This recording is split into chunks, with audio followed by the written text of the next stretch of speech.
విశాఖపట్నం నూతన డీసీపీ-2గా తోహిన్ సింహా బాధ్యతలు స్వీకరించారు. ఈ సందర్భంగా పరిరక్షణలో ప్రతి ఒక్కరూ భాగస్వామ్యం కావాలని కోరారు.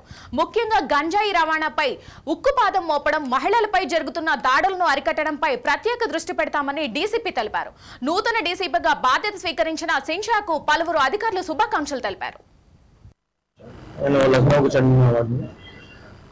ముందు అసాల్ట్ కమాండర్ గ్రేహౌండ్స్ గానే పనిచేసిన తర్వాత ఏఎస్పీ నర్సీపట్నం, తర్వాత కర్నూలులో అడిషనల్ ఎస్పీ సెప్గా, దాని తర్వాత additional SP admin and ASR district, తర్వాత ఎస్పీ ఏఎస్ఆర్ డిస్ట్రిక్ట్ గానే పనిచేశాను.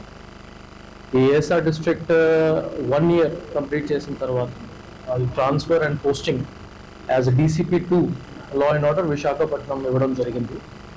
I'm very thankful for the opportunity to honourable CM sir, DGP sir and Commissioner of Police Bagchi sir for this great opportunity that they have given.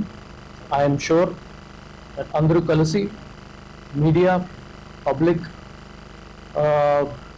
other administration, district administration and city administration to part of manam law and order proper ga maintain chestam. Second, na main focus crime against women, and second curbing ganjai menace paina untundi. Vizag city lo it has a very rich history of professional policing.